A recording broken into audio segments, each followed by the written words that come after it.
You actually do look alright at that hat. Is that one recording, Jake? Is this one recording? Then fuck that one. The whole set's recording. 100 million% is recording. Yeah? Yeah? Can you flip that one so we can see the screen just in case something does go wrong? We can see what's happening on it. We can't do it on that one though, can we? Because that's it's not an FX. Hi.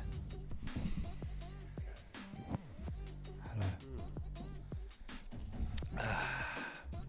Alright, we'll see you soon then, yeah, Jake? See you soon, Jacob. His camera's here, he'd never leave. Yeah. See you. Yep, lovely. Yeah. And action, GS listeners.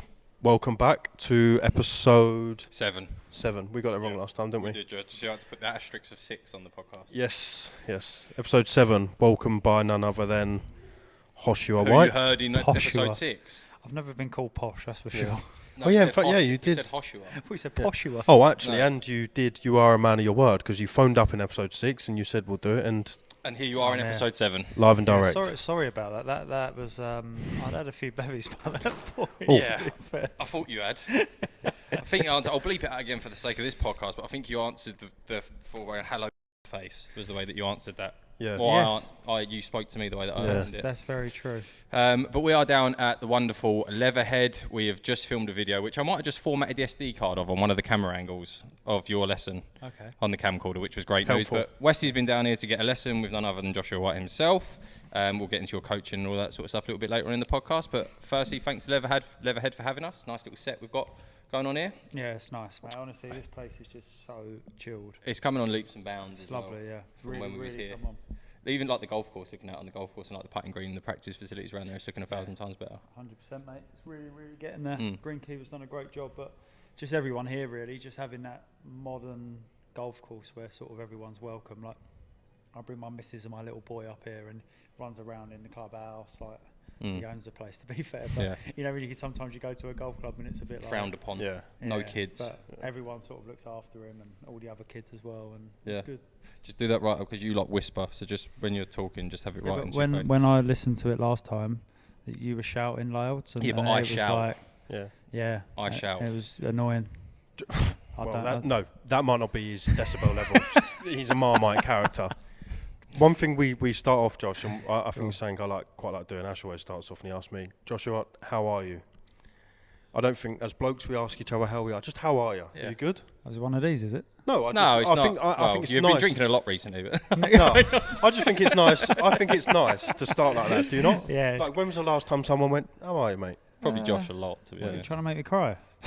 Yeah, well, we could get emotional. I'm good, mate. Thank you very much. Yeah. Busy, spinning plates, a Yeah. lot of stuff going on, Mm-hmm. but keeping them up and balancing. So we're all good, mate. Thank you for asking. Well, to us, Josh, you're a great friend. To those watching, a lot of people will know you from just being in the golf space or from your own socials or filming with Tubes and Ange, coming on our channel, whatever it might be. For those who don't know who Joshua White is, in a brief overlay, who is Joshua White today? Like, what are you in the golf space? Why are you on a golf podcast? Like, who is Joshua White?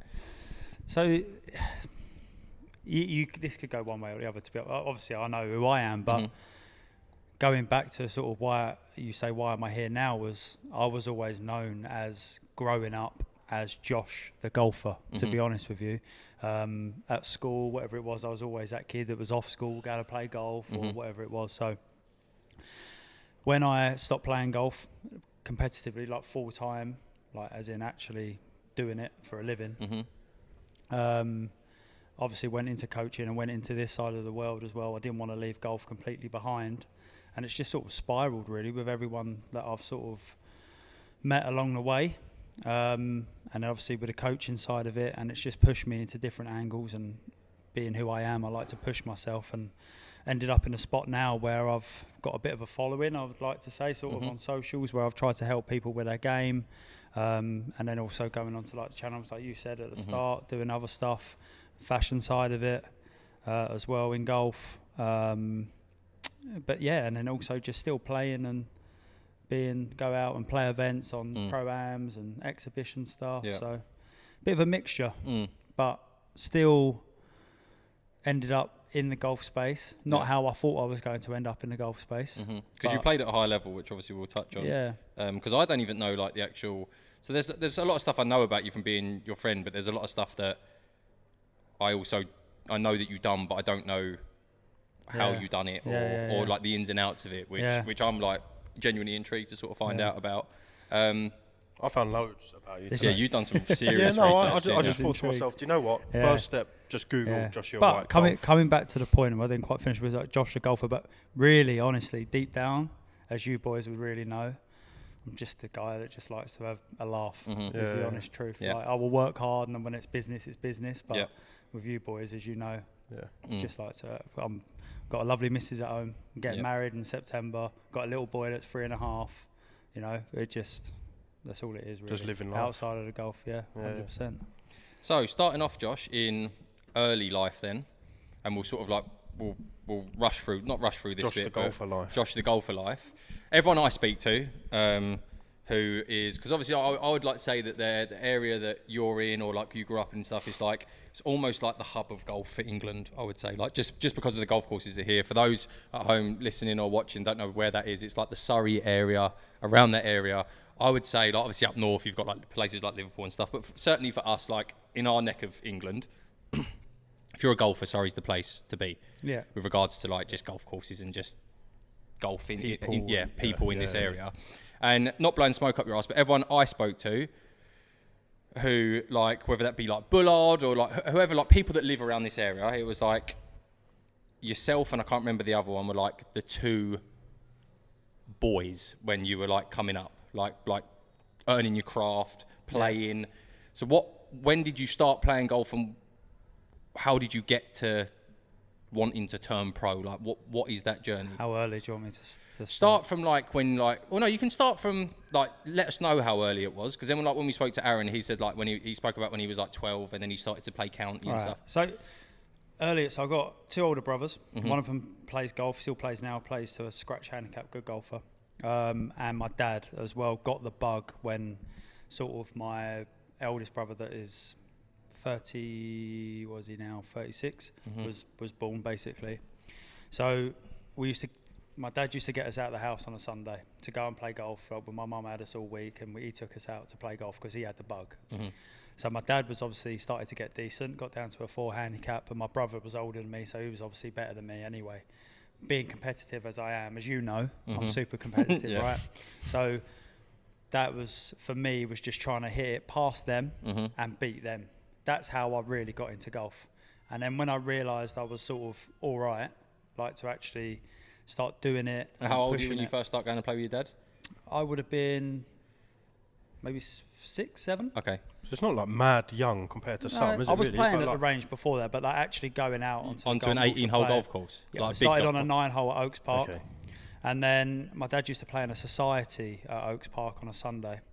So he used to take us on a Sunday morning, and I started playing that society since I was 7, 8 years old, playing with grown men that taught me. I didn't even play in a group with my dad and my brother. I played with, to me at the time, were strangers who obviously become friends, but they taught me etiquette, you know, on a golf Did your course. dad push you to do that though? Like go and play with these, like, did he do that on purpose, like, you think? Like, I've got a kid now, right? And I'll get to if I have a Sunday to myself, I'm thinking, you know what I mean? Like, I've been with them all, I kind of want to just sort of get out. And like, as we all do, right? It's just human. But to think back and think my dad would actually go, no, I'm going to take my boys to golf.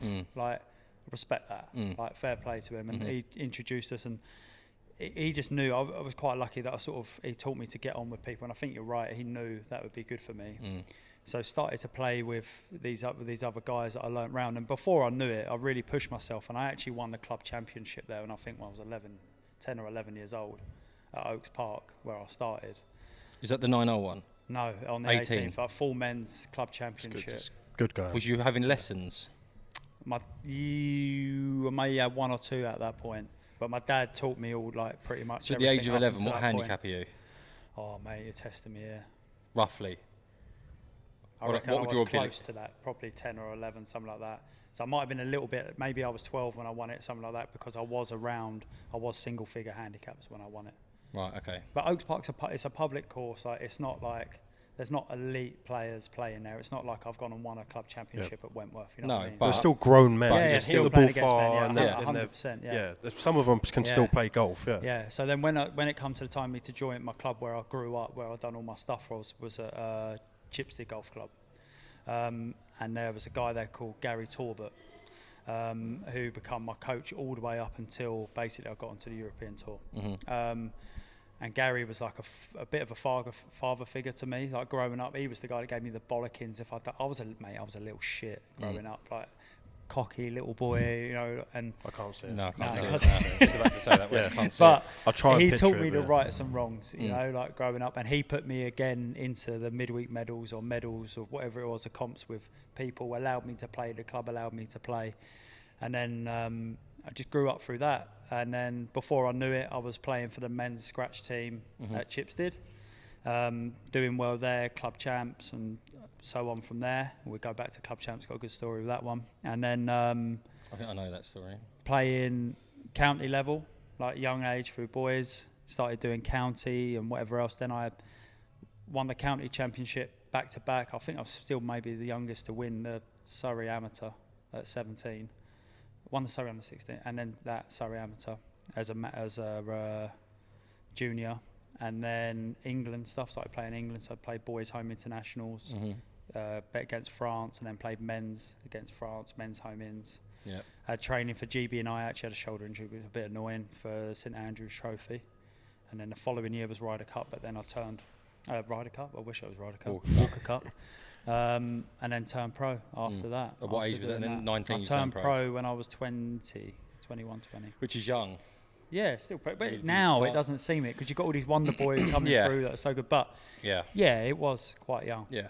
But the thing I regret the most, I was so into England golf. Like I got offered a full ride out in Florida for Florida State, to go out and do that out there, and I turned that down because I was my whole thing was England golfing. I want to play for England, To be honest with you, mate, when I turned pro, I didn't hear a thing from him ever since, so I don't know why I did, but yeah, that was one of my biggest regrets, I think, because my game's so suited to the US as well. Yeah, long. Have you always been long? Yeah. Like long for your age, when you was at that age, you've always hit the ball what would be comparable to your age a long way compared to other people. Yeah, 100%. But best part of my game has always been my short game. I've always hit a long way. Like, I keep it on, but I've also gone through bad times. Like when you're hit it quite a way. And when you've got speed. You've got to be, when you get speed, it's a bit off. When it's off, it's off. You know, so it took me a while to like tame that in. So I always had to have a good short game, and it really built up. But Chipstead was great for that, because you can drive a lot of greens. It's tight. And then you've got to have a good short game to get up and down, and that really grew me up that year. But yeah, that was. So what did you win as an amateur then? You won obviously the Surrey. I won the Surrey Amateur twice. I won the Surrey under 16s, won the West of England, and I won the Berkshire Trophy back to back as well. Okay. Might be a few other bits in there. Are I can't remember. Are they all from like the age of like there'll be 16 stuff, to when you turn pro, from 16 to all the 19, way through, yeah. But So I asked Aaron this. When did you realise, right? Because Aaron, like when he started playing, what did he say when he was county? When he was like 13 or 14, he had a handicap of about 13, 14 or something. Yeah, it was still like relatively high. Yeah. When did you know that you were that guy as an amateur around here anyway? When you're just better than a lot of the other people. You're just good at golf. When did that sink in? Well, not just good at golf, I think, because there must be a realisation as well where like you're like, I'm just a bit better. Yeah. When I played, it was Surrey under 14s, and it was at Tyrrell's Wood, and I lost on a 6th playoff hole to Tom Berry, who was one of my best mates at the time, absolute ledge. And I knew then that what it goes in handicap order, so it's not a random draw. So I remember going out in the last group, so I knew, I was like, I'm the top 3 player in Surrey for my age. So I thought, Surrey's good, like you saying, and I'm thinking, all right, okay, I'm top 3 in my age. I keep going like this, I'm going to be decent. But like coming back to Gary, to be fair to him, he kept me level.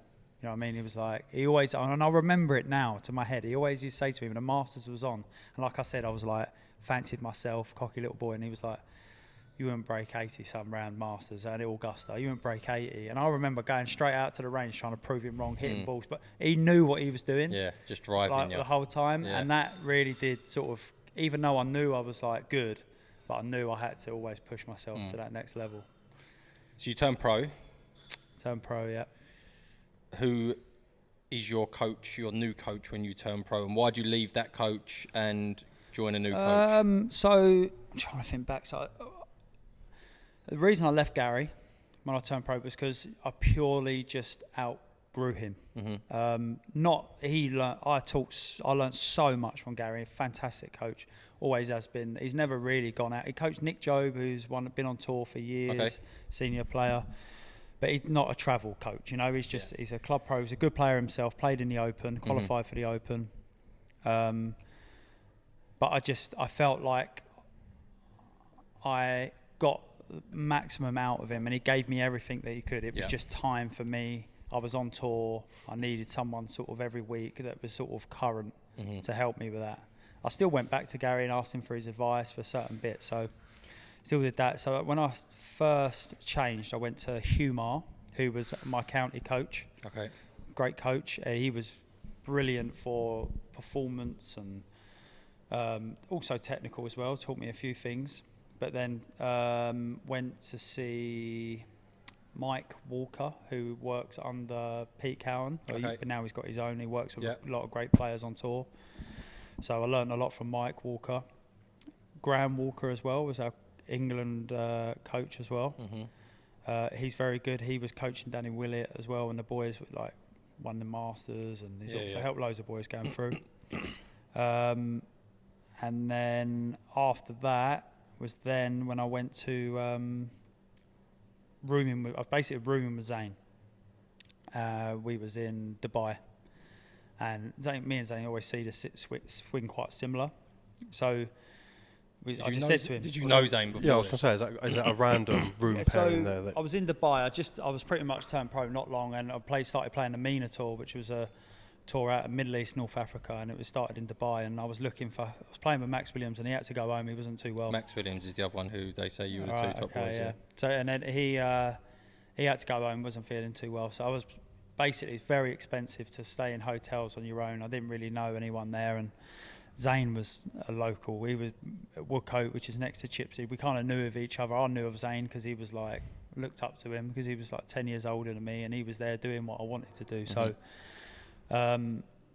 he introduced himself to me. To be fair, it come up, which was really nice of him. And then we just got on like a house on fire. And he was very nice to put me into a couple that I'm still friends with, called Ornella and Giorgio, an Italian couple that lived in Dubai, and they put us up, and he was like, come and stay with us. And then that was it really. I must have spent 6 months of my life probably in that house, just going back and forth. So when you turned pro, the first tour you played on was the MENA tour, which doesn't yeah. exist anymore. Where does that come from? It's sort of on and off a little bit. Where does that, because for me as well, I do follow golf, and I like when I say I was Googling you earlier, I see this. I was on the putting green a minute ago, I call it the MENA tour. Never heard. MENA tour.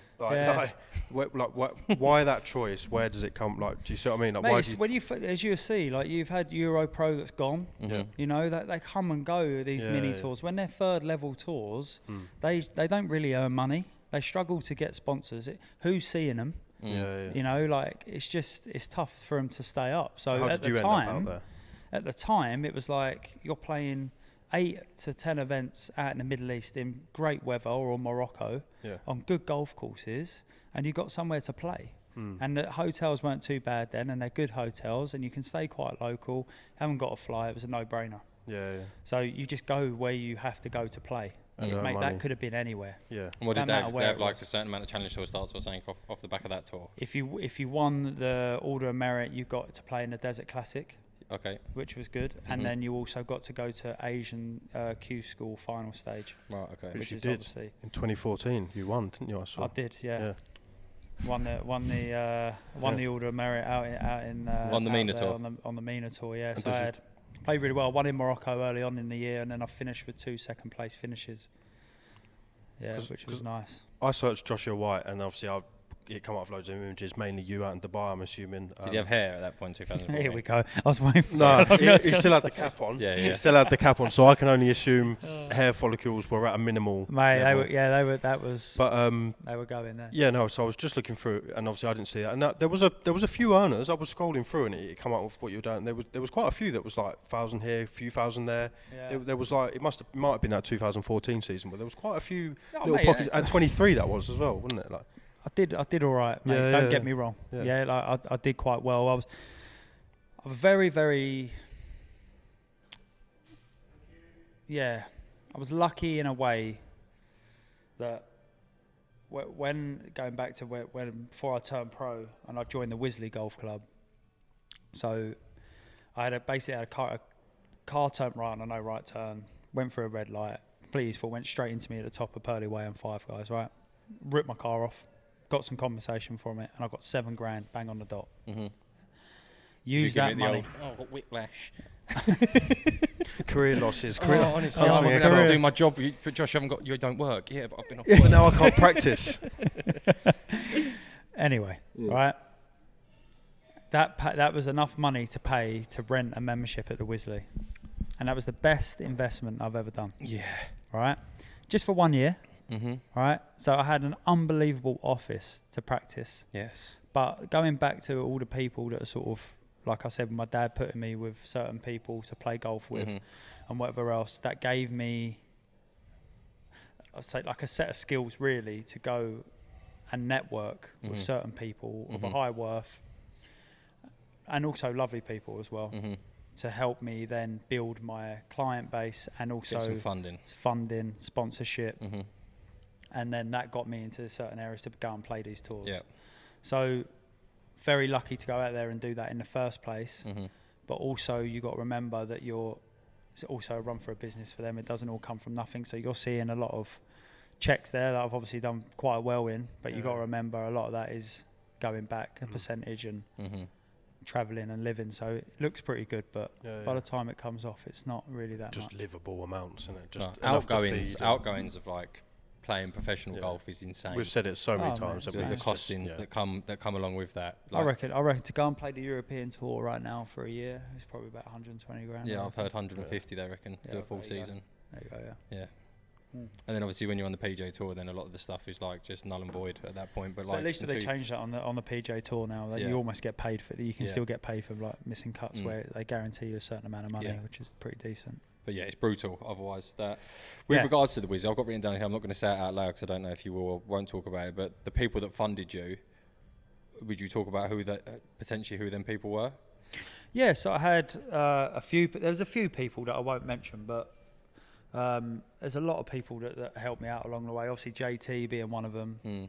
John Terry for those at home. So was he a member at the Wisley? Do you know, mate? Not just financially. Like he obviously helped me out with a few bits and whatever else, and I help coach his kids and stuff like that, and they're great friends, like, you know what I mean, he's an unbelievable friend. But with John it was more, mate, that stuff's invaluable. You can't put a price on that sort of stuff. John is an unbelievable elite athlete, but smart, mate, and the advice that he'd give me, and he was still captain at that time, captain in his country, captain of Club Chelsea, and you think of a leader and how strong that guy is mentally.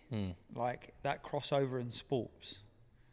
Like if you're struggling on the first tee, mate, he would have something for you. He would pull something out of the bag with an experience or something. Why do you think though Moscow he missed that penalty? Where was his drills then, Josh? No, go on. Sorry. Yeah, but absolute ledge, and he just that was invaluable, really. Putting some of that stuff out there. Yeah. Like some games, he'll go to the game and he literally took me in the changing room afterwards to meet all the players and stuff like that. And you're going in there and. Was you a Chelsea fan? Yeah, I'm a Chelsea fan. Oh, you was. Yeah. Still am. Was you when you first went down to the Wisley? Did you know these people were there? No. So our first play, how it first started with JT was I was on the range, hitting some balls. And he was hitting balls next to me. It was late evening, like a sunny day. And I was like, oh, shit, it's JT. And just kept hitting. And he literally was like, mate, it's like, you're hitting it really well. Like, you could like introduce each other. He was like, I'm going to go and play 9 holes. You want to play? I was like, yes, of course I want to play. And they started talking to him on the way around. Now I shot 8 under for the 9 holes that I played with him. I can literally remember Good time to do it, Josh. Right? Yeah. Unbelievable. Good time to do it. Timing. Yes. Right? And then that was it, really. And then he was absolute legend. Like every time he was up there, you know, we just do the same thing, have some lunch, and we just become mates. And we still are to this day. So very lucky, And did he kind of know, like, because I think like talking to Bullard and that, like at one point you had like Molinari down there, you had some like massive names down there. When we was at the Wisley, we had Molinari, I can't even, Ross Fisher, Ollie Wilson, James Heath, Adam G, Zane Scotland, James Morrison. I'm going to be missing big names off of here. Lucas Beauregard was there. Just loads. It was just a tour place. Honestly, it was unbelievable. Stand on the range, just tour pros. Unbelievable. Yeah. But we'd also do Richard Bland. We'd also do like roll-ups. Yeah. You put your money in. I'm not joking. It was much harder to win one of them of 12 players than it was to go and like play a Minotaur event of 120 players. Yeah. Like you got to shoot 7, 8, 9 under, mate. Like otherwise you're not winning. It was proper. Good environment. Unbelievable. Yeah. But also, right? You were young. 20, also, with the Wisley, where it's so pure, it was hard to go and play a Euro Pro event somewhere. In some shithole. And it's hard. Like I know that sounds so bad. No. Yeah. We have it now. It's tough. Yeah. Since like having the channel and like being more privileged and lucky, like me going to play New Zealand Club with you, or going to play Coombe Hill, or we was and it's not saying this to flex on anybody or anything, but like we was at Wentworth on Monday, like because you meet people in the space and there's people members here and you know someone here and that, and then like now like if like the boys ring me and they're like, oh, do you want to go play, like I won't name a golf course, and it's like I'm like, fucking hell, like not really. And it's not like it's hard to score and play. And it's because of the conditions as well. Like you want to be like, once you start putting on better, you don't want to be putting on shit. It's hard to go back. It's hard. That's what I actually said to you after.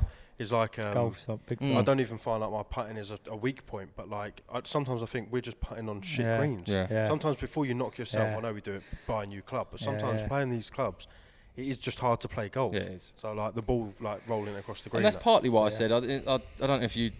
I said about it on. I put that. It was a reel actually and a TikTok up saying like UK golf is harder than US golf. I meant Florida. I didn't mean to generalise the whole thing, but partly the reason of that is because just like the conditions that we play in, and I was talking like public golf courses. I wasn't saying like let's compare Pebble Beach to Royal St George's. It was just like for your average day golfer going to play on what they call municipal golf courses, us public golf courses, and I was more generalised towards the Florida area. It's harder in England because, like, 1, the conditions. 2, I think it's tighter. 3, there's more chance of losing your ball, like long rough, all that sort of stuff. They got more water, but more water, like the hazard areas. The fairways are also wider. Yeah. So, like, but I think that plays into that. It's like the condition of not all, because there's some fantastic public golf courses out there, but like straying away from that point, it is more difficult, and especially if you're playing on a tournament level. Like, that's why Aaron's went and played Alps Tour. He's not done stuff in the UK because they're playing on better golf courses. He can play better on better golf courses. The greens are better, the weather's better. And you aren't doing with no offence to Clutch or anything, you've had like 4 rain delays in the last 3 days in the middle of May, and then you're playing in pissing wet conditions around It's brutal. It's hard. I respect everyone that's out there doing hard. It, but it's not easy at all. It's difficult. You're at this point, you're like 21-ish, 22-ish? Yeah, 20, before 22. you, so just when you head to the desert to compete, Yeah. is it before or is it during that you get that first sponsorship that I would absolutely love? Just before you find out what sponsor Westy is talking about, a quick ad roll for our boys over at Manners Golf. Yes, we are brand ambassadors for them. We wear all of their clobber all of the time, but we also get a lot of messages from you lot at home asking if we have a discount code, and the answer is yes. If you use code GOLFSUPPLY15, that is GOLFSUPPLY 15, you will get 15% off of the whole website. That is not a one-time code, like I've said before. That is for use over and over again, and it is site-wide. Sale items, new items, everything on their website. If you use our code GOLFSUPPLY15, you will get 15% off. Head over to mannersgolf.com. You can check all their website out, get yourself some bits, support the boys, and let's get back to the podcast. Nike. How? How did it come about? When? Who? I was Nike all the way through that. Okay. So Nike from England? Surrey. From Surrey. Yeah. So Hugh Marr, to be fair to him, he was unbelievable coach for us as a county, mate. Honestly, I actually preferred playing for the county than I did the country. Really? Because we were just such a team, and we drove us, and we turned up. We were Nike. We felt unbelievable. We won the county finals. In the final match, we literally won. We won every single game, every foursomes game, and every singles game. It was unbelievable. It was like 9-0 in the final. We were the boys, mate. When we were in the county. Better than Essex? Oh, mate, come on. Only just better. Come on. Who are the top, just before you go into that and like Nike and stuff, who were the top counties in England for golf? Who were like the top, give you like the top 5? Yorkshire and Surrey. They're the top 2? Yeah, I would say Yorkshire and Surrey. Yeah. Yeah. Give me the top 5. Nah. What was another 3 that would maybe creep in there? They'd be there or thereabouts. Uh, Well, it doesn't fucking matter anyway. If it's Yorkshire and Surrey are the top 2 anyway. Yeah. So the whole Yorkshire and Surrey Surrey boys, was you were all Nike'd up. Yeah. So the Okay, team was cool. about. There was a couple of players that Hugh would put forward if he he saw like there was a couple of players that were doing well. He'd put us forward. Now you had Robin Murray, who was a head guy. He used to do the tour as well, and then they took you under your belt. Basically, gave you whatever you needed. Yep. Mate, it was unbelievable. What do you mean? As in, like, there's a website, Clubs, pick yeah, what yeah, you want. clubs. They would send you drops of clothes and whatever else. But after all this happened on the MENA tour, and then I went to tour school after that. So I started the first stage all the way through to final stage. And then if you make the cut at final stage, that gives you status straight away, full card onto the Challenge Tour. So part of the thing was, as soon as you got your card on Challenge Tour, that was when you become a contracted athlete. You're not just gifted stuff or whatever else. So I made the cut at final stage. And then for me at the time, it was like, right, I got my Challenge Tour card. And that guaranteed me a contract with Nike to become a contracted athlete. Ended up missing my card by I think it was 1 shot, which still gave me like status onto the European tour. So I sort of played like half and half for a bit. And obviously I did all right in a couple of events that got me into some more events on the European tour. But as soon as I got that was mega. Yeah. So that was a nice contract, and if they flew me out to the Oven, it was called the Oven in Texas, which is where all the clubs get made, and there was their big factory and whatever else. And a story with that is it's probably one of the most nervous times I've ever been, and it was strange. So I turned up, I had a convertible Mustang. I was like, right, I've just got this contract. So Nike have flown you to America. Yeah. So go out there, to get all my clubs fitted for the start of the year, to make sure all my bags perfect. Right. Did you go out there alone as well? I was out there alone. Yeah, went on my own. I practiced at another club that was local for a week, and then went there as well. So walked in, and a woman on the front desk was like, "Hi, blah blah blah," and I was like, "Yeah, Josh White." I thought I was going to go in there and there was going to be a sign, "Welcome, Josh White, new Nike athlete." And literally Tiger's was. waiting there, Josh. Yeah, do you know what I mean? Welcome to the team. And she was like, "Yeah," and I was like, "Yeah, Josh White." "Oh, right, okay. If you just sit down, I'll be with you in a minute." Whatever. I sat there for like 15, 20 minutes. I think, what is going on there?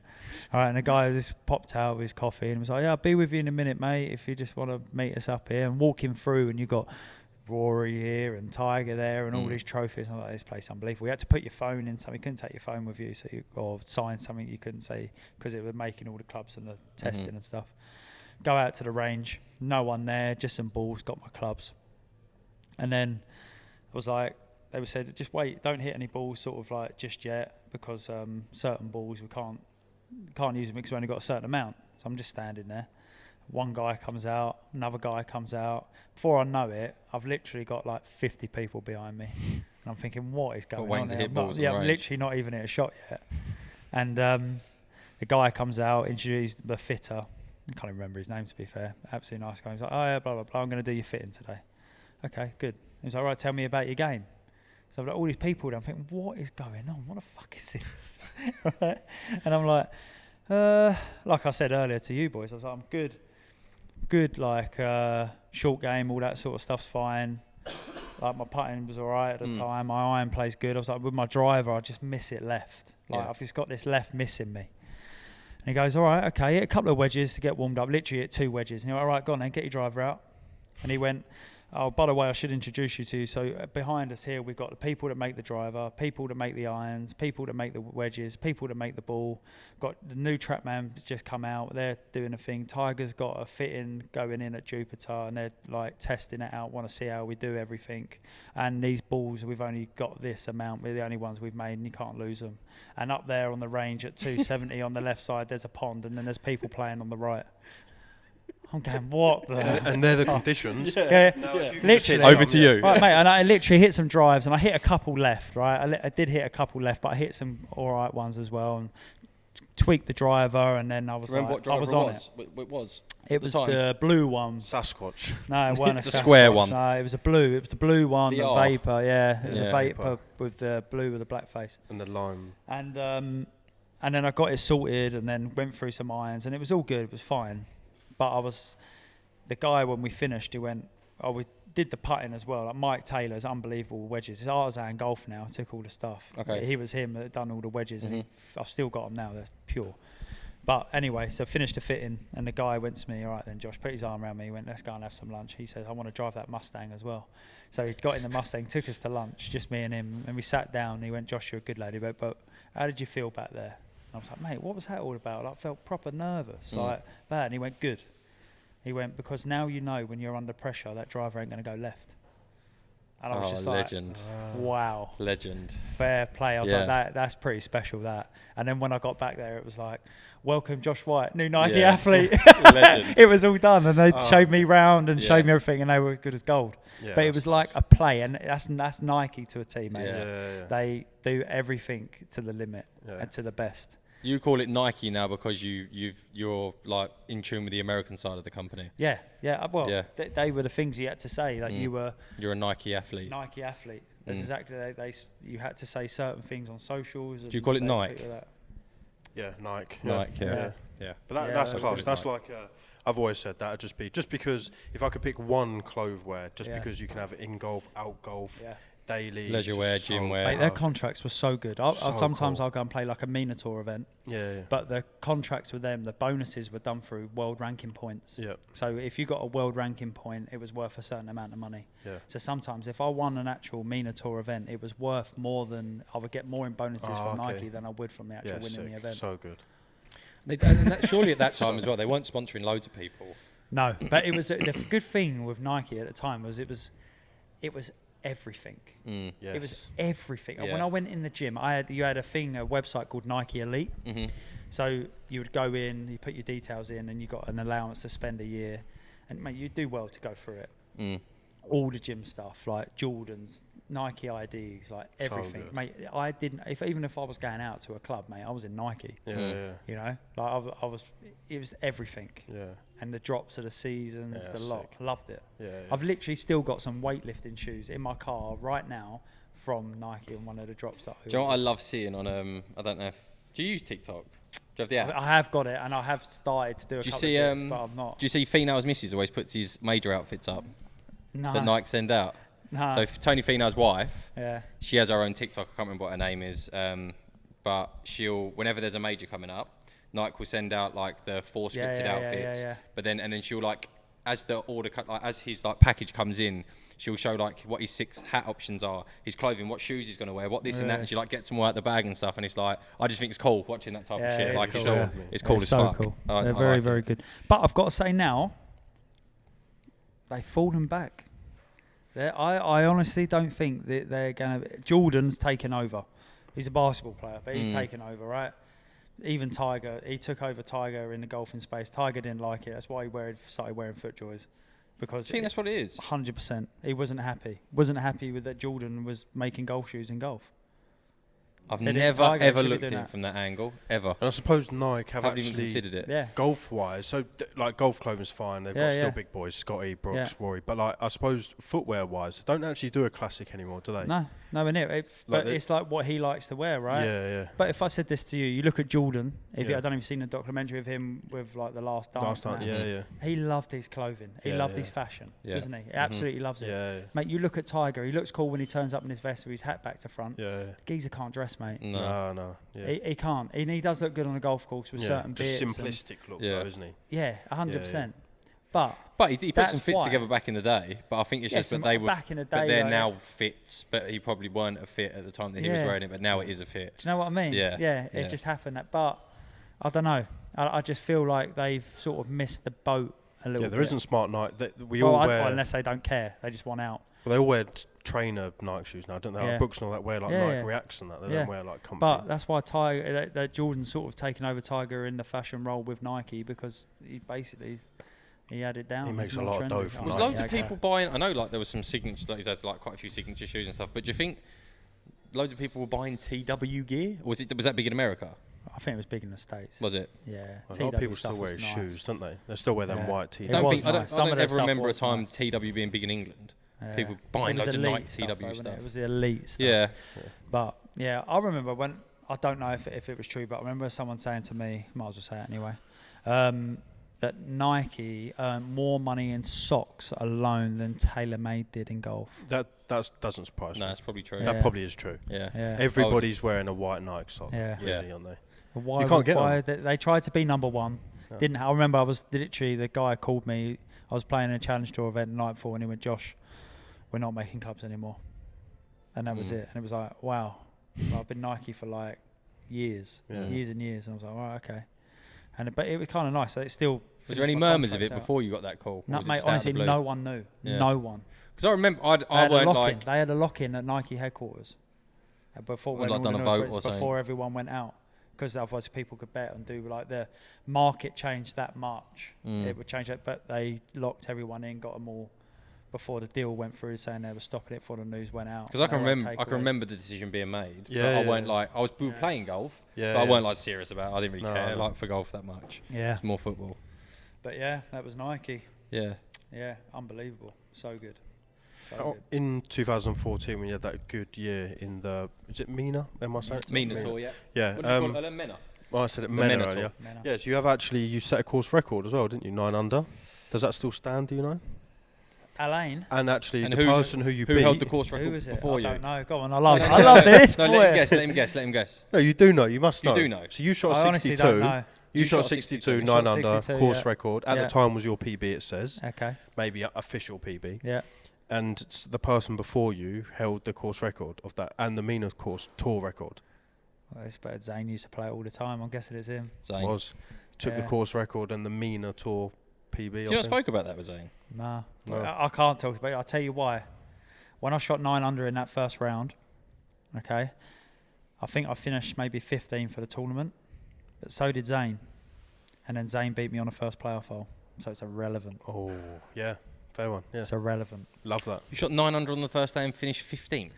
15 under for the tournament, I think. Oh, I thought you said 15th. I was thinking that was a fucking blow up. Yeah, I think it was 15 for the tournament. But yeah, he beat me on a playoff. Is hole. that the the last free round? day, sorry. I was so nervous in the last round. It was windy. Are they 3 day? 3 day, yeah. Tourney, yeah. The last round was so windy, and Zane's so good in the wind. The wind doctor. Yeah, he just putts so well. It just doesn't matter if it's windy or not. And I was nervous when it's windy as well. It's the last thing you want when you're leading. Don't talk the to me last about round. playing in the fucking wind, buddy. But I'm all right. Don't get me wrong. Like I managed to get it round in like 1 under par. Mm-hmm. You know what I mean? I had like a 4-shot lead. Yeah. And then Zane shot 5 under in this wind. And it's just like, oh, what are you doing? And then he just binned it. I always say to him, still to this day, and he would know if you say to him, "Who says you're the best downhill putter in the world?" He's probably one of the best putters in the world, anyway. Yeah, I've heard that. A few people have said mate, that. it's Russ a said joke. that as well. Russ It literally is, said And mate, when I spoke honestly, to Zane about it, he says he's never practiced his putting. Nah, he just knows what he's doing. Mate, honestly, he's a joke putter. And he had this like 15, 20 footer downhill left to right in the wind, and I was just like, you know when you just know? Yeah. You just think, this going in this. And was you already Just pally dripped with him it. by that point? I just in a playoff hole. But was you already pally with him? Was you already a bit close? Well, mate, we were rooming. We're Yeah. driving home together. Yeah. We're driving home together in the car. And what was you like after? Was you quiet in the car? Was you like, you fucker? Yeah. Oh, the deep down I was a fucker, but at the same time, it was like for me to be in a playoff with Zane, It's quite just cool. turn pro. It was like it was cool. And then the next week, I come second again. The other kid played really well, Lee Caulfield, but I won the Order of Merit. So it was like I've won the Order of Merit. Yeah. I'm top of the tree of overall. So it was like it was a nice mixture. It was good. Yeah, and it's funny, like with the. Do you think as a coach? Because I've got some coaching questions on here that, like, just to quickly touch on, like as we go through, just to get your opinions on some stuff. But just on the topic of putting, is more of it in your head than it is technique? You could say that about anything, couldn't you? I think putting specifically in the game of golf. Well, it should be the thing that's the easiest, isn't it? It has to. Like you go to crazy golf, like a beginner can putt. Yes. You know, so you feel like you should hold pretty much everything. But like going back to earlier, like people say fast greens are the hardest to putt on, but for a better putter, they're not. Your strokes shorter, strokes slower, so you got more control of face control. You know, you haven't got to hit the putt as hard. Yeah, you know what? I'd agree with that. So it's like, when you think about Yeah. it, it's like you should have more control over it. So when they don't go in, you're a bit like, ugh. And you say all the time, you said it when we played Wentworth the other day, didn't you? With regards to like us putting and stuff, like because you're in a really good vein of form, like we call it your Braintree vein of form. Like but off camera, when we was a member at Braintree Golf Club, Wesley went through like this. Actually, it was actually really weird stage of like 10 rounds where I just holding everything. fucking it. Just one running hot streaks. But the thing is, at that point, I wouldn't have had a mind. I think wouldn't it's have more- had. I wouldn't have known what I was doing. I would have just been putting. You're in the zone. And I do think confident, it's a bit of law of attraction. Yeah. Once you can see it and you see the lines and you know where it's going, you've got your stroke under control, you've got a good feel of depth, and you start to match your line and pace up, and you see a couple go in, then you just get in a run, don't you? You don't think of your brain don't think of, don't want a free putt, better not hit this too hard, don't want to leave this one short. All you're thinking about is green light. You're seeing it going in. And do you think, in your personal opinion, I'm going to go into a couple of like coaching questions here in a sec. In your personal opinion, do you think it's better to line up the golf ball or not when putting? Depends on the person.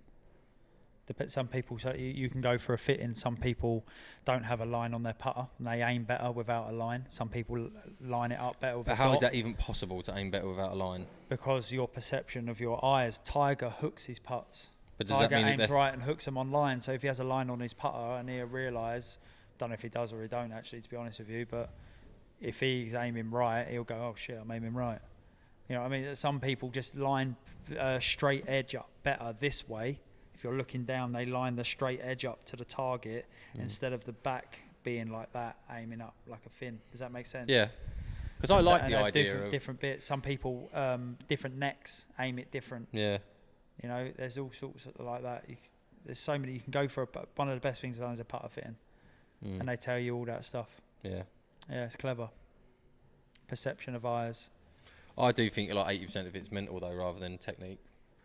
I really do. Like I think like you can like if you like you said, if you read that putt and you hold, like obviously you're going to read stuff wrong, you're never going to hold every single putt, but if you're standing over every 3 foot, 4 foot, 5 foot, and you're like 100% trusting what you're about to do. One thing I would say to you, I agree, it very much is mentally, but where does the bad mental thoughts start from?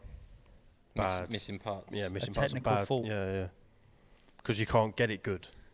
So it's a technical fault. Yeah. So I would agree. That's true. I agree with you. It can end up more 80% mental, but it 100% stems from something that was technically wrong in the first place. Yeah. Just because there's a few coaching questions we probably have gotten because it's very interesting. That just quickly in 2 minutes round off. So we're at 2014 now. You've won the Order of Merit. Just quickly take us through the next couple of years in your own words. Like why you stopped playing. Where did you go from 2014? So you go MENA Tour to Challenge Tour though. That's MENA Tour to Challenge Tour. Yep. Did okay on there, and obviously I got my card. Got me into a few events, obviously on the European Tour. Started to write on Challenge Tour, was doing well, and then I got over to Morocco on the European Tour, and then I came 8th, I think, out there. So which was like my biggest. That's my biggest like. What course was it? Was it in Marrakesh? Yeah. Oh no. Royal Marrakesh. Yeah. Heard good things El about that. Salam. Yeah. El Salam. Al Safid. El Salam. Oh. Is it? No, because our favourite course out there is Al Salam. Safid. Is it?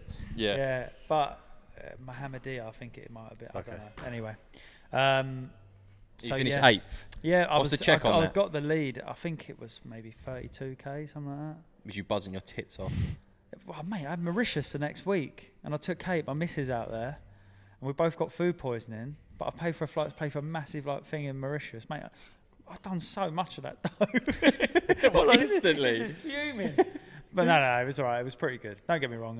When you're doing well like that, it was all right. It might have even been more than that. I can't remember. What's the mental quickly in that? When you're playing the European Tour event, you obviously make the cut comfortably if you're finishing 8th. Yeah.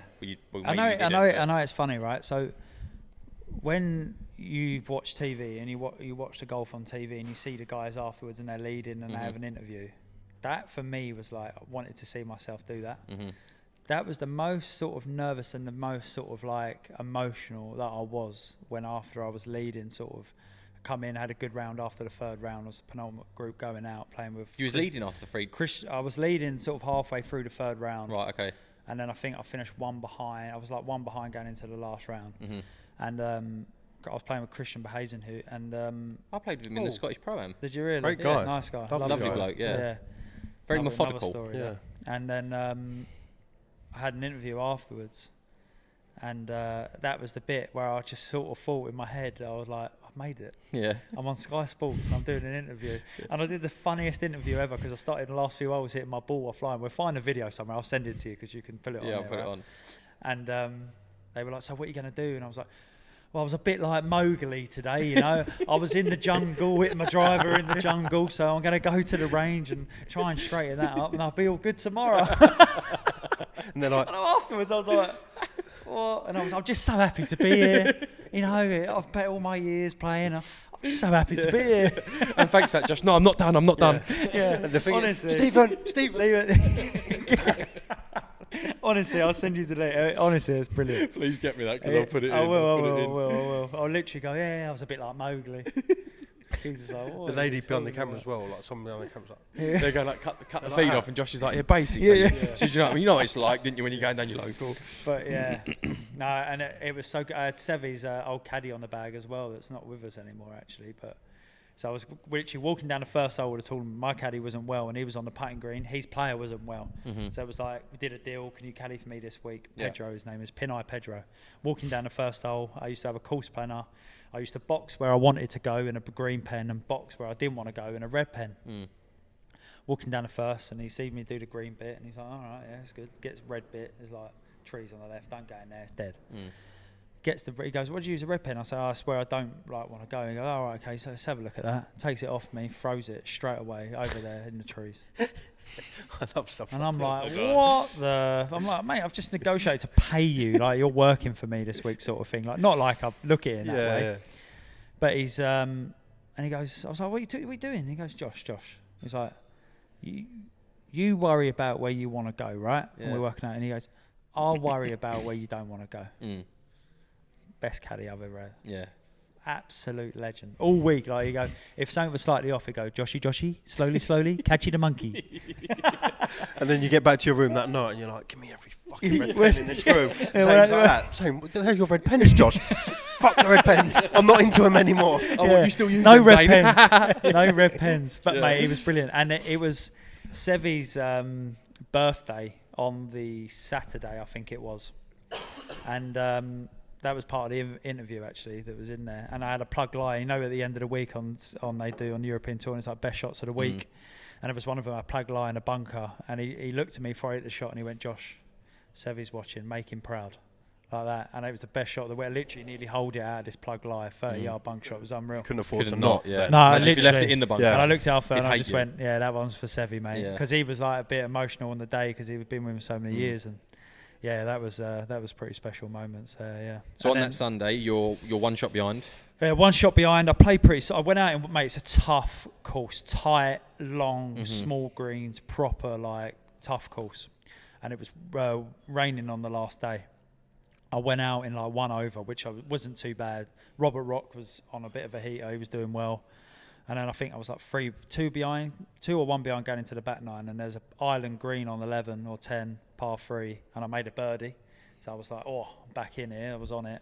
And then I was a bit nervous coming in, as you would be, right? First time I've been in contention. And then I've had like a couple of bogeys coming in. It was still a decent score, like finishing in the last round, and then it put me into eighth position. But yeah, it was, mate, unbelievable experience. When you woke up on that Sunday, are you looking at like, fuck me if I get top 10, or might get top 5 if you're in that position? What it was paying out, or are you thinking I want to win? Mate, I just want to win. Do you know what? When I look back at it, I just didn't want to fuck up. That is all I thought to myself. I was like, I felt nervous at that point. Mate, even I remember looking back on the first tee and stuff like that, and no, I wasn't that nervous. I was just, everything in my career up until that point was like, that was coming. I was meant to be there. That was what everything was for. It wasn't abnormal to be there. I'd practice with the boys, like at the Wisley. I've like been there. I've beat them. For me, it wasn't uncomfortable. It wasn't like I was like, oh, I shouldn't be here. Do you know what I mean? But when I got into it, when it became a reality of like, I could win this, and you start thinking, then it was a bit like, I've got to close this out. I just don't want to fuck up. It's the same thing as if you won it, you'd have had like a full European tour. Yeah, you're off. Yeah, you're off. Yeah, you're off. That's just a winner's athlete mentality, though, because I was watching Full Swing Season 2 the other day, and that Alex Fitzpatrick said literally word for word what you said then, blah, blah, blah, living in the shadow. And then when he done all right in the Open, he was like, I'm not like starstruck. He's like, I don't see these boys as big anymore. I'm meant to be here. Yeah. Like, so it's pretty much similar to what you said there. Yeah. Once you know and you've got that winner's mentality, and you back yourself because you know in your body what your body can do with a golf club. Yeah. You're not thinking, well, if I just hang and get top 10, you're thinking, You don't have what I they don't give call a it. fuck about the rest of you. I can beat you all on my day. So 100%. Yeah, sick. Yeah. 100%. Yeah. It's like in like there's no like inferior complex with like people who are like elite athletes. Yeah. Like, and even if they're not known at that point, like you had it obviously, but like they have the ultimate belief that when they go and stand on that tour, like, well, yeah, we don't know you yet, but you'll fucking know me eventually. Like I can beat all of you. On my day. On my day, yeah. 100%.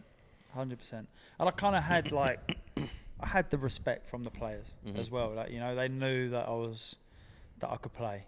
You know, like I said, from the Wisley and the boys, like they knew. So it wasn't like I had to prove myself to anyone. But yeah, and then after that, for me, it was I basically got an injury in my L5 in my back. So, mate, as you boys know, I hit the ball hard, right? I used to hit the ball really hard. I used to gym, but I never used to gym in a clever way.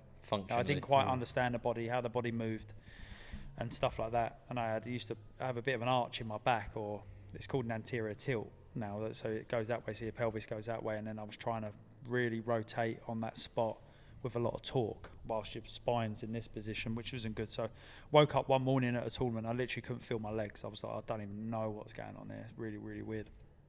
So come back, and then one of the members of the Wisley said to me, go and have an x-ray in your lower back. And I was like, mate, I've got no injury in my back's fine. Back feels fine. My legs are like my psoas down the front. And I was thinking, I literally couldn't play. It was really weird. So I said, all right, okay, I'll go and do it. And I had a clear break in my L5.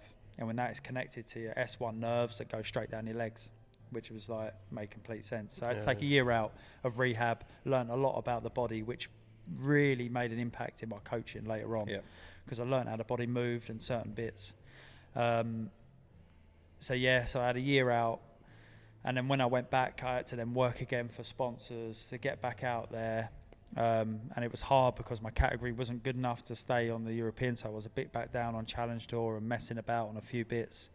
And after being home for a year, like I said early on, I was always Josh the golfer. I'd always gone like that. And then to get knocked back down, and then you're at home, and I was traveling playing amateur events around the world like a pro, as them playing as a pro. And then I was at home for a whole year. I got to see my missus, I got to see my mum and dad, got to see my friends. All of a sudden I wasn't Josh the golfer. You know what I mean? I was social, and I enjoyed it massively, and like I really enjoyed it. But I still had a point to prove to go back out, and I did. And I got the sponsors, but the difference was it honestly made me a bit soft.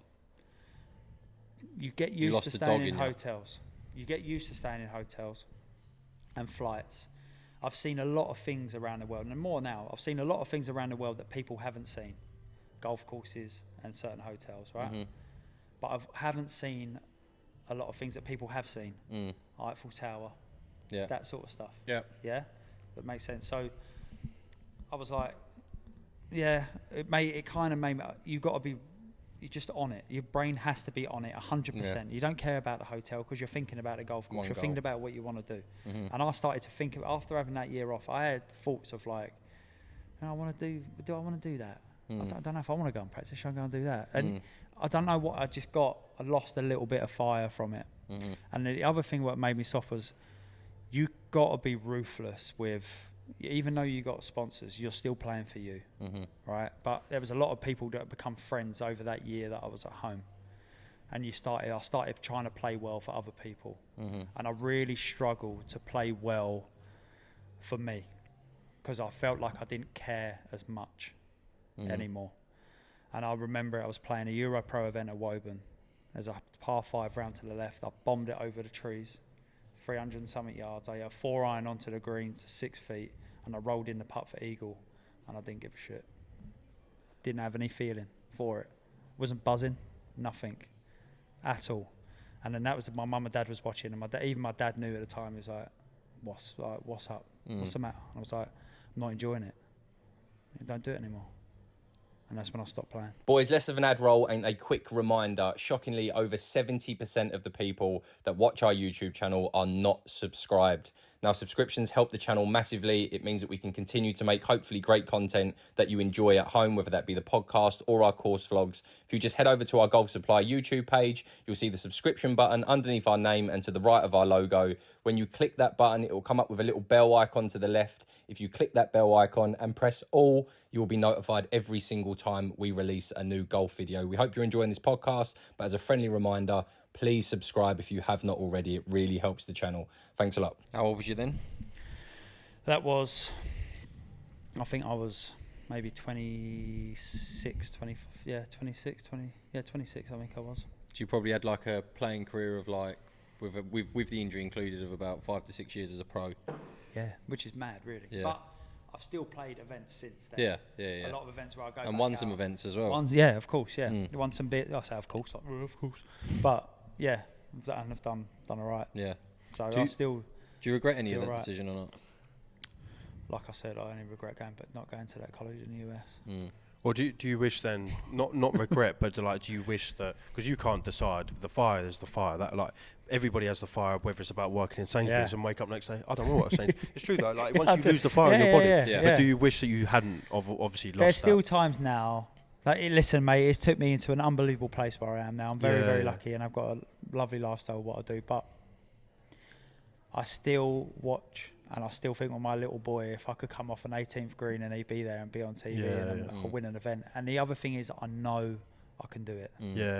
I honestly believe right now, if you put me on the PGA Tour, and I know this is going to sound... No, you said to me, right, before you answer that, you said to me, and you might not even remember saying it, but it has stuck with me. Because, like, don't get me wrong, like, we're me personally, it's only been the last 2-3 years where I've been in and around elite level golfers. Yeah. Golf was always it's more of a, quote, you can say quote unquote job, but it's my passion now, and has been for like the last 3-4 years. Like, I'm fucking obsessed. But my golf before then was always just playing with mates. You could put me on the shittest golf course in the world and that I just playing with pals. I had no care for it. Like, it was just a social aspect, and like I enjoyed the sport. But like over the last, certainly since the Golf Supply has been going, like I've been around elite golfers like yourself and like just loads of people, like players on the Clutch Tour, or whatever it might be, yeah. And you said to me, I remember, I don't know how long ago it was, and let me know if you remember saying this. I said something about playing somewhere. Have you played with Thomas Peters? A couple of holes in a practice round, yeah.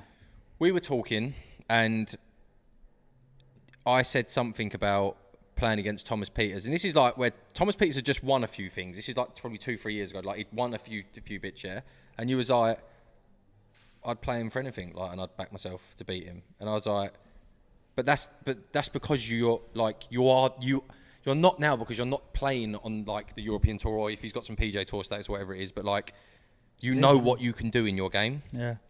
Like, and that for me, like, I would like, do you know what I'm trying to get with that? It's like, it's Thomas Peters, he's like Ryder Cup player, like this and that, and like, you were dead serious, and you was like, I was like, yeah, but if you play Thomas Peters, it'd fucking I can't remember what I said, I can't remember, but you was like, he could do a few times, but then I could also do it to him. Yeah, this is what I mean, yeah.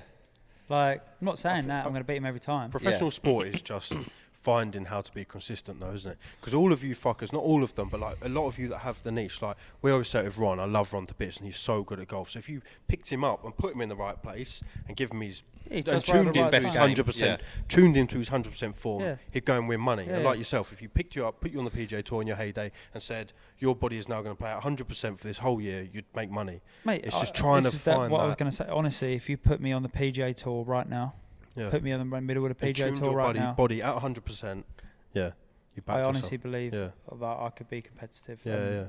Easy, keep my card. I honestly think I could do that. Yeah, it's just trying to keep that. Do I want to do the journey to get headset, there, to start from the bottom to consistency. get there? Yeah. How nice would it be if you could just get dropped on the PGA Tour? But that's what they say, though. Or the live. You've still Or live. You've still got a bit of dog in him. And he's an entertaining guy. No, but it's true. Like because I always think to myself, like Usain Bolt, like think how many more people there might be in the world that are quicker than him, but you'll never see them because they lose that dog or they stop running.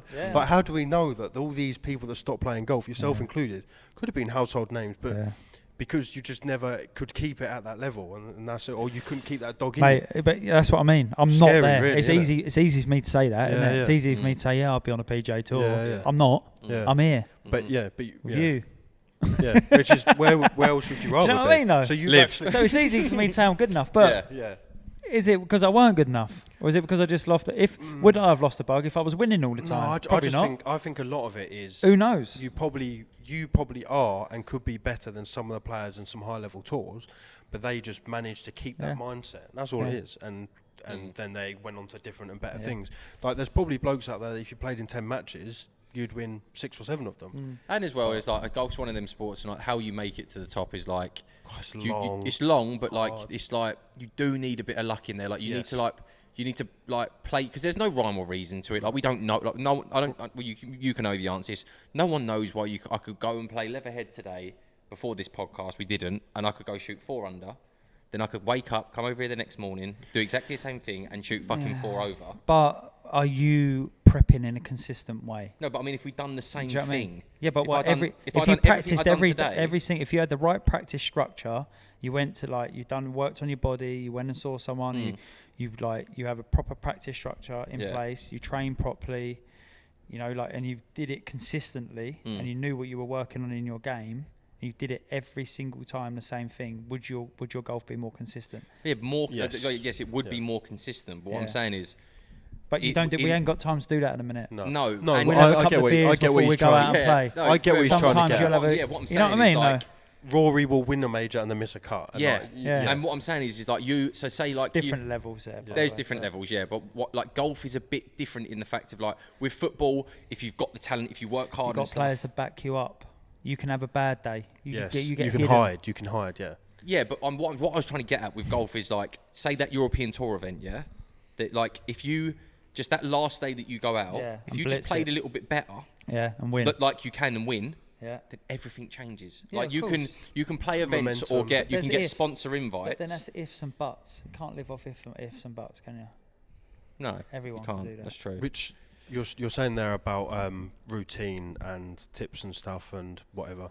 So I had something written down and like moving it along. How would you say, how is it best to be a good coach? So obviously you coach now. You've moved on to coaching. Yeah. So and there's probably some aspiring coaches and people that want to coach in the coaching. Yeah. How do you believe when you wake up and you coach people? How are you not how are you a good coach, but what's your blueprint? Best to be a good coach? Do you know what?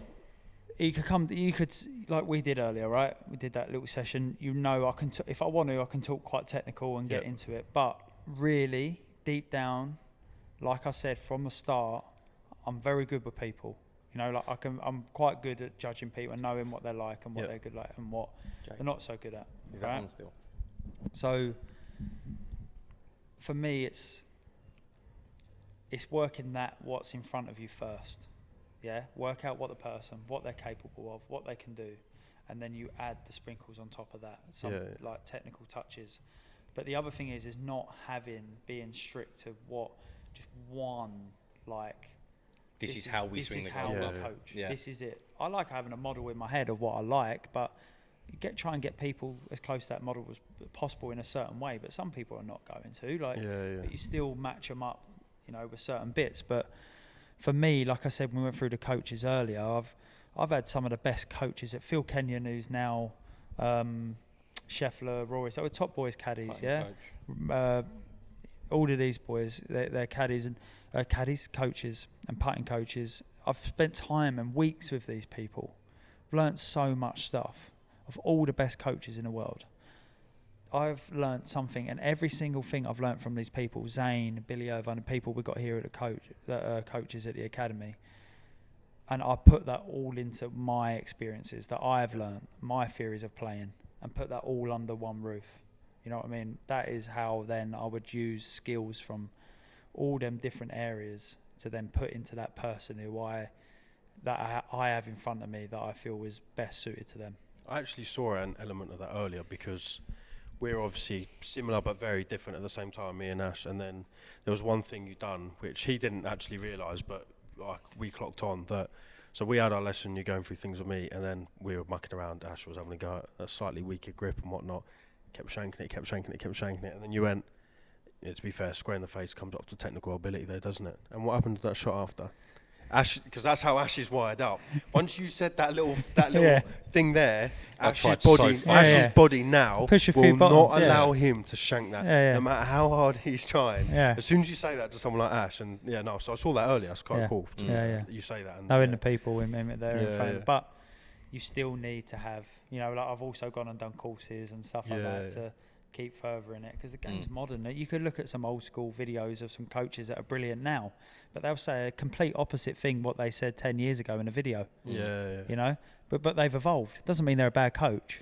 They've just learned things along the way. You just got to be on it, and I was very lucky. So when I said I weren't playing anymore, I didn't know what I wanted to do. I was thinking I was going to leave golf. I didn't know what I was going to do. Right, I really weren't sure. What would you have done? I don't know, mate. Honestly, I don't know what I would have done. Scary that, because we say that all the time. So when just on that, so you're playing Euro Pro when you come back after your injury. You do one season on the Euro Pro? Yeah, mate. Honestly, I did a few bits. I was bouncing around. I did maybe some other MENA stuff, and then some Euro Pro stuff, some Challenge Tour stuff. Yeah. A couple of invites, maybe even main tour. But it was. So you do that season, and at the end of that season, you like I'm not. Mate, it was after that event. At Woburn. So after that event, which was however long it was into the season, you go, I'm not doing this anymore. Yeah. What do you do for money until you become qualified as a coach? What is that? What do you do? So I started coaching straight away. Straight away. I spoke to Zane on the phone. I remember I put a letter out there. I was struggling mentally. I was struggling mentally at the time, big time. I was always Josh the golfer, and how's the golf go? First people, honestly, even now, if I go to a wedding now, I go to a party, I know when I'm going to get there. I don't mind it. I like the people interested in me. I should have a social media if people weren't going to ask me questions. Don't mind, but always go. At the time, it was tough. How's the golf? When I know I don't want to play anymore, and I've got to tell them I don't play anymore.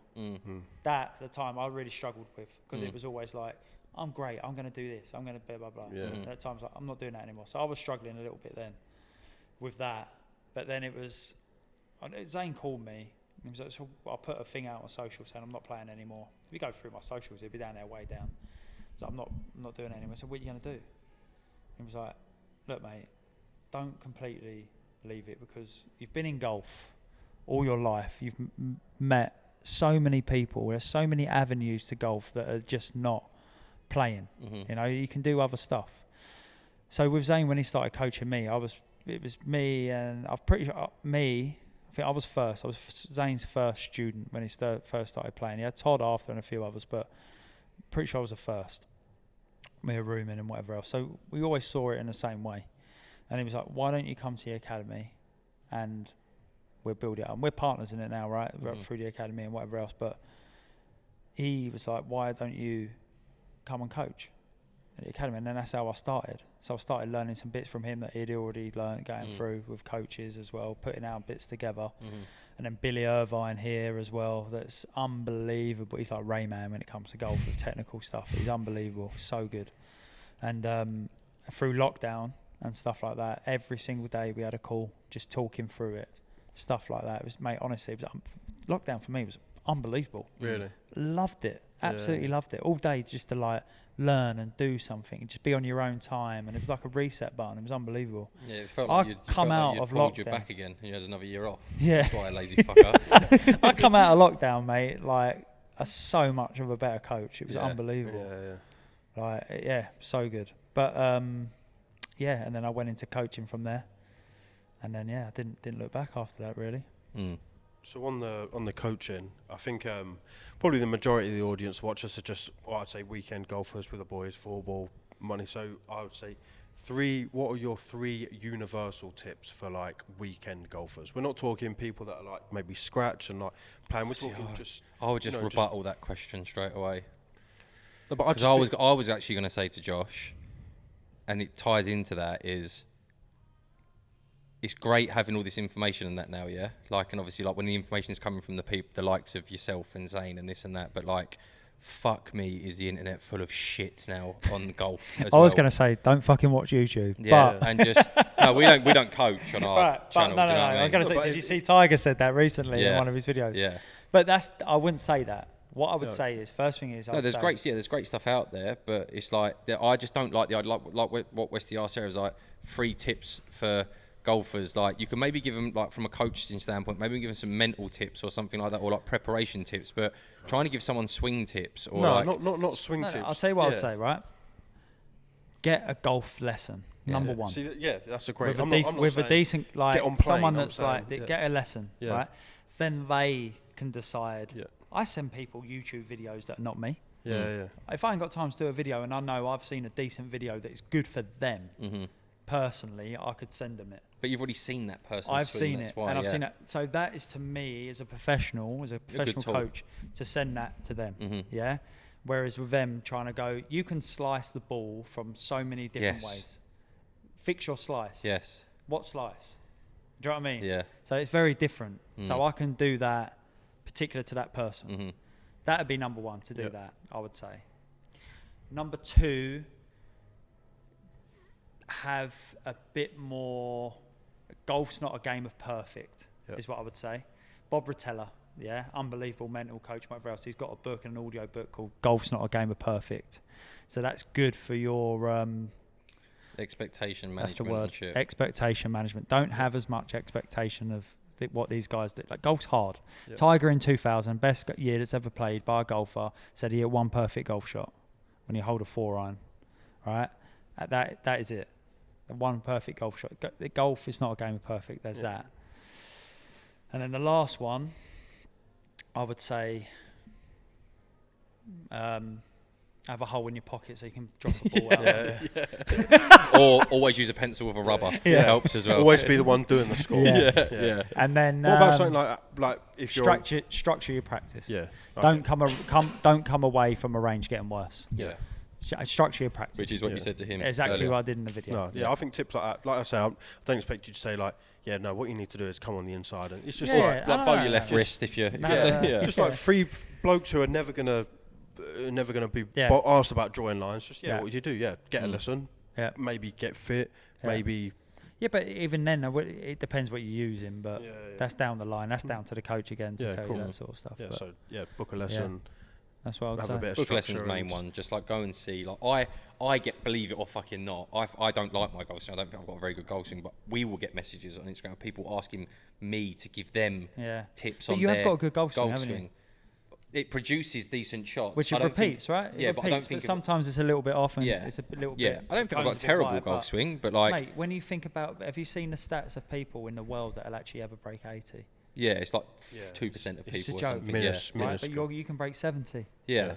But when you think about it in that way, you've got to have a good golf swing. And I would say, like, for me, like, I've got some knowledge of watching someone's golf swing and being able to help. Yeah. But like, I'm still reluctant. But you can still help people. You can definitely help people play golf. But you could coach people in a certain way. But I won't ever respond to them people. I'll respond to them. Don't get me wrong. I'll try and respond to everyone who messages. But I'm very much a believer. If I haven't seen your swing, mate, I'd help if I was on the range. I have to see your swing.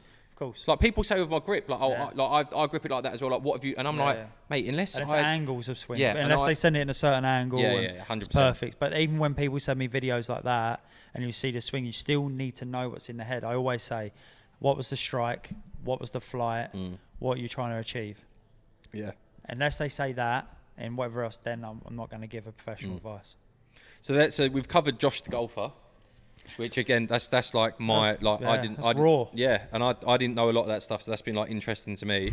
Now Josh the JK's sitting behind the camera over there, and in the golf space, JK would vouch for this, and he actually jokes about it a lot, unbeknown to you, a lot, is everywhere Jake goes, everywhere I go, everywhere Westy goes, everyone fucking knows Joshua White. Don't they? Everyone knows. I don't know. No, they fucking do, Josh. Everyone knows Joshua White. Like, is that just because you've been in golf for so long, or is that again just from a character basis of like? Because even from when I met you, from the first time I'd ever met you, I'd said hello at Bearwood at the Peter Jones Foundation, but then like we'd spoken, you coming over and done, which we can. We don't really need to get after into. all this picking up, Don't he's really need played to that. get, Hasn't he? No. We just like me and Josh played a match somewhere. One thing I'd say is that what I've always learned, and I'll go back to it, even playing as a junior, playing with these people at a young age, that my dad, Gary, all the boys at Chips did, the members. I always learned you can learn one thing off anyone, at least one thing off any single person in the world. No matter what it is, you can learn one person. You should always give them at least the time of day. So I'd like to think that I've done that enough with people that I've met along the way to think that I've left a nice enough mark. Yeah, a good taste in their mouth. Yeah. But yeah.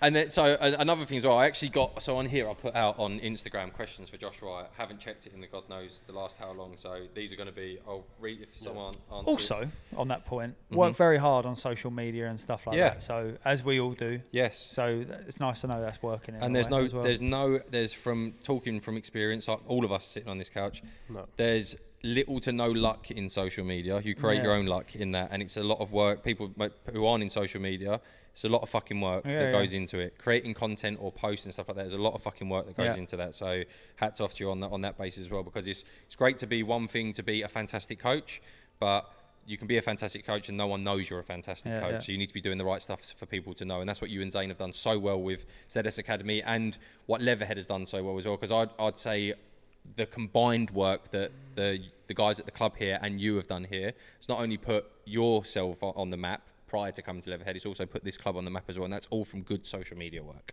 there and working together. But let me get to some of these questions. Go on. Right, favourite bag of crisps?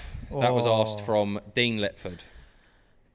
So, do you know the pop chips, the barbecue ones? Yeah, peng. They're decent. And knickknacks. Yeah. Knickknacks banging. What flavour though? Orange. Orange. Yeah, standard. All right. What one are you going to go with? Because Dean only... Depends what. If I'm being unhealthy, knickknacks. But I would mostly 9 times out of 10 I would go for the barbecue pop crisps, if that's what they're called. Okay. It's Shippo has asked, got any old mallet putters you want to sell? Looking for one to stop me free putting. He's got that long mallet telescopic pole at the minute. You got anything for it, Shippo? I don't sell putters. No. But I hope you find one, geese, and stop free putting. Can you give him a recommendation of a good mallet putter, you think, to try? I can send him a link for a lesson. There we go. Or is it in the description to this podcast if anyone's interested in it? Pace and line. Mash Josh Taylor. Yeah. I fucking love you. Cheers for the head cover. Heart face. Mention this, please. Prayer hands. Top boy. No more needs to be said. Yeah, after a lesson, come all the way down. They had it was like a 5-hour drive or something like that. But yeah, absolute ledge. And you gave him a head cover? I did, yeah. Good lad. Egret86 says, yourself, Jimmy, Ashley, Zane, 18-hole match, winner, ? And any chance of a video of it, please? Singles. Yes, it'd be 1v1 v1v1. Where does that leaderboard stack up? You're obviously going to back yourself to win it. Yeah. Who comes second? Zane. Who comes third? It's tough, mate. It's tough. I need to see that match out. You're both great players. No, you've played with them enough. Yeah, you've played with them enough. And be honest as well. We know what I think if you're both on, I think Jimmy wins. I would, as much as it pains me to say it, I would, from what I've seen from Jimmy. No, in fact, fuck that, actually. If I'm playing my absolute best and Jim's playing his absolute best, I think I'll beat him. But from the times I've played with Jim recently, he's in a better space than I am in a minute. I respect. I completely respect that. Yeah. It's a tight game. Yeah, I think it's a good. Tight. Yeah, it's a good game. Then you've got Macca1309. Best advice for good contact every time with irons. Cool. When we not low point control. Low point control. So that means that obviously the arc of the swing, where it's at its lowest point, make sure you're hitting the ball, turf, and making sure you're hitting that ground in the same spot if you can hit the ground in the same spot every time, even if you got the option of hitting balls in a bunker with an iron, draw a line or even swinging it, trying to hit the line in the same spot every time. Mm-hmm. If you can hit the ground in the same spot every time, that'll give you a consistent low point after the ball. Yep. 100%. Or hit punch shots. Lots of punch shots. And Macca, if you want to learn how to do that, the link for Josh is in the description below. Alex Anderford, Alex, sorry if I'm saying that wrong, Alex Anderlord _93, and I wanted to touch on this as well, is but does he have a discount code for JL to share? Laughing face. The answer is no to that, I think. Yes. But we'll touch on JL. Tell him to send me a message. In a sec. There you go, send him a message. Project Store, I've got two more that I'll do. Project Store, which YouTube golfers... my boy. You know them? Yeah, Project Store. Which YouTube golfers would you put into a live team and what would you call it? Good question. YouTube golfers. Into a live team, and what would the name of that team be? How many people are in a live team? 4. Fucking hell. You and Jimmy. 100%. Do you know what? Other than your two channels, I don't really watch much YouTube golf. No. If I'm being totally honest, I couldn't give you much more of an answer than that. What would you name our I would team? say, we'll put Tubes in that. Who's the guy you said that's very good? That is it, Mac? He hits Mac all at the big. He looks pretty talented hitting them. Player. He seems pretty cool. It'd be pretty cool to have him on TV actually hitting some of them wild shots. We'll put him in there. And he fucking honestly, Josh, like played with him on that Manners event in Scotland. Played the first day with him. Yeah. And like, what's more impressive? Because if I said to you, hit me a fucking 90-yard hook with driver, you'd be able to do it. Yeah. Is he'll do it with a 56-degree wedge. Yeah. Move the fucker like 70 yards, and it's accurate as well. Yeah, it's good. Like, don't get me wrong, good like, hands, not every single hands. shot is thingy, but yeah, brilliant. Very impressive. Stick him in there, and then who else we got? 4. No, it was 3. No, that's no, but I three. thought he was. Is he not team captain? Oh yeah, put yourself in there for the 4th if you can't think of anyone else. Done. And what would the team name be? Mowgli. Jungle Book. Last one, Harvey Addison. Not a question, but Ash. But Scramble, Ash, Josh, Jimmy, and Wesley would be outrageous. That would be an outrageous. Yeah, it'd be lovely. All over. It'd be a good video. Hopefully, fingers crossed this summer we've got a lot coming up. Yeah. And a lot of time if the weather actually turns to actually film some cool shit. So. I think we have actually got round up, haven't we? We're keeping. Yeah, we're about to close. So I'll give her a little tip. But we should. I know that was a bit more with me, but we should do. We should definitely do another one of these where we talk about. Yeah, some other stuff that you've got in the pipeline, that we've got in the pipeline, some content ideas. But yeah, Josh, thanks for coming on, mate. You said in your pissed up state last week that you would. Of course. I'm man of his word. In here. There we go. You've also got Lemonade Golf Club. They had their Masters, so Fife and Club 72. Club 72 and Lemonade, yeah. Big collaboration over at Hadley Wood competition last week. This is one of the t-shirts. I'll show you the graphic on the back as well for everyone who wants to see it. It's still for sale, Josh. Me and Harry Sellers, they're all gone, mate. All sold out. Yeah, all gone. But I'm guessing this is the start of some cool stuff. Yeah, we're going to do some good collabs coming up, but yeah, if you're into your golf fashion, me and Harry Sellers, and a bit of inspo for that. Yeah. Lemonade Golf Club. Because that's what we kind of haven't touched on at all, is like a big part of why a lot of people I think are not starting to know you, is like you and Harry are big into your clothes as well, and I think that's a completely different discussion for a completely different day. We should definitely do that, yeah. Then we'll get Harry on to talk about that. But Josh, brother, boys, as always, mate, absolute pleasure. Love you to bits. Lovely to see you. Thank you for coming on. Make sure you subscribe to the channel if you haven't. All of Josh's booking links, his socials, his Instagram is in the description to this video, so make sure if you don't already, check this boy out. Not only a fantastic golfer, not only a fantastic coach, but he's actually a half decent fucking human being as well. So he's a good lad to follow. See you later, everyone. Pleasure. Take care. Cheers, boys.